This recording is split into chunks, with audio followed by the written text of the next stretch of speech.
Okay, God's law number 11. Stealing. Jesus said in Matthew 5:19, "Do and teach God's law." Hello everybody, welcome. I'm Jim McCotter. Here's the 8th commandment of the 10 commandments. Deuteronomy 5:19, quote, "You must not steal," end quote. What is Muslim Sharia law for stealing? The Quran states that thieves, male or female, should have their hands cut off, quote, "as a deterrent from Allah," end quote. Depending on what it is, American unbiblical laws for stealing may not be better. As bad as cutting off hands for stealing, cutting off the rest of a person's life in prison for stealing, some would say is worse. I'm not promoting Sharia law as it is diabolical, but so are all other man-made laws. Laws are either from the kingdom of God, God's law, or from the kingdom of darkness, the devil's law, who's the prince of the power of the air over nations. There is no third category, though every unbiblical person will say otherwise. But think about it. If a nation has a law that says, "You must not steal," that, of course, is biblical law. However, God's law also has statutes and judgments for what to do to a thief. That is where nations go off and fall into their own godless, humanistic laws. From Hammurabi's law code in putting all thieves to death, to America's unbiblical imprisonment or fines. Now, it's one thing to declare God's 8th commandment, "You must not steal," but if you ignore and reject the rest of God's moral law, his statutes and judgments, then you have no moral basis for any U.S. law than does Hammurabi killing a thief or Muslims cutting off hands. It's just your moral opinion versus Hammurabi or Muslims' moral opinion. That's true with all man-made laws versus God's law.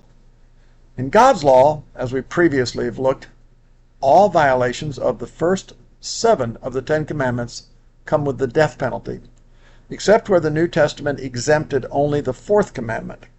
But starting with the 8th commandment now, not to steal, and the other 2 that follow, there are no death penalties, nor any imprisonment.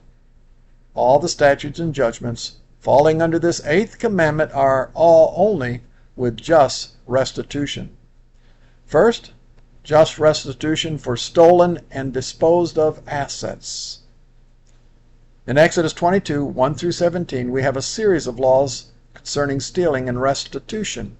First, here is just restitution for stealing, and then destroying or disposing of the assets. Exodus 22, verse 1, quote, "If someone steals an ox or a sheep and then kills or sells it, the thief must pay back 5 oxen for each ox stolen, and 4 sheep for each sheep stolen," end quote. Multiple restitution rests on the principle of justice. Sheep are capable of a high rate of reproduction and have use, not only as meat, but also by means of their wool, for clothing, as well as other uses. To steal a sheep is to steal the present and future value of a man's property.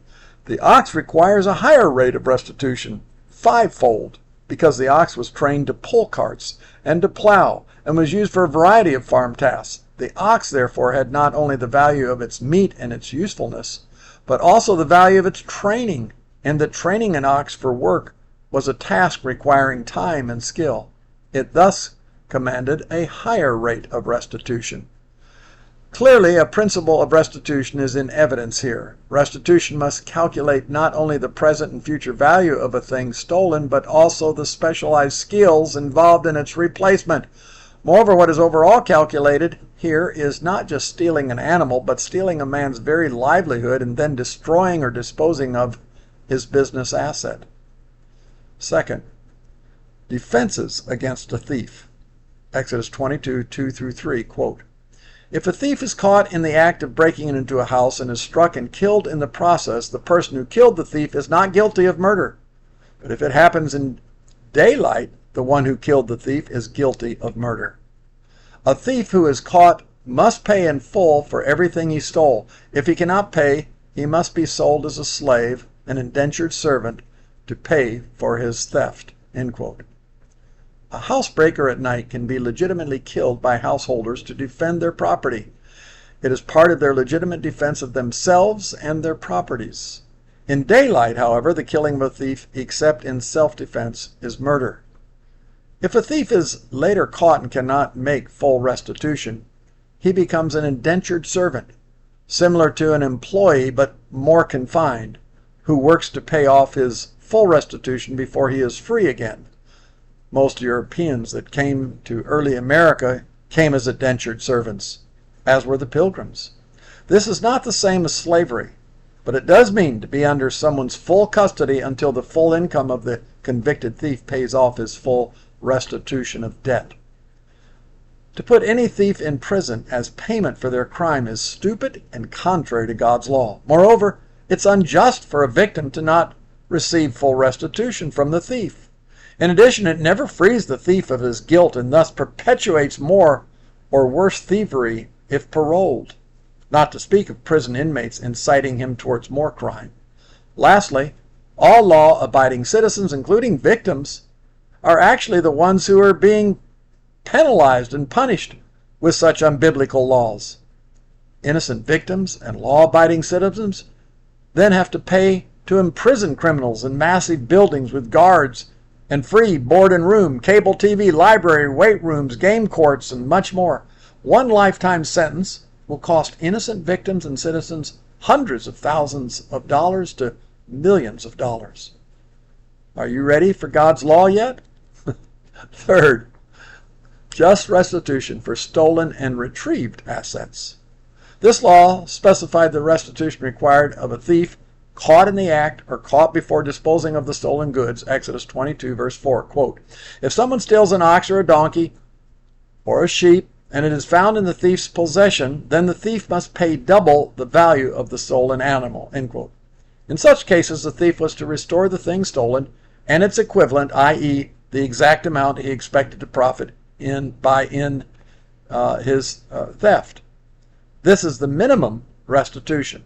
For example, a man who steals $100 must restore not only the 100, but another 100 as well. When God's law is followed, stealing dramatically reduces. This then reduces insurance and improves all other economics, as well as societal safety and peace. Fourth, just restitution for liability. Certain acts, whether deliberate or accidental, incur a liability which requires restitution, for to damage another man's property is to rob him of a measure of its value. Exodus 22, 5 through 6 says this, quote, "If an animal is grazing in a field or a vineyard and the owner lets it stray into someone else's field to graze, then the animal's owner must pay compensation from the best of his own grain or grapes. If you're burning thorn bushes and the fig fire gets out of control and spreads into another person's field, destroying the sheaves and the uncut grain of the whole crop, the one who started the fire must pay for the lost crop," end quote. The restitution in all such cases depends on the nature of the act. If fruit trees or vines are damaged, then future production is damaged, and the liability is proportionate. Time does not permit to detail other areas of just restitution: custody, borrowing, renting, seduction, etc. But when understood correctly, all God's law, every one, are amazing. Psalms 19:7 says, quote, "The law of the Lord is perfect."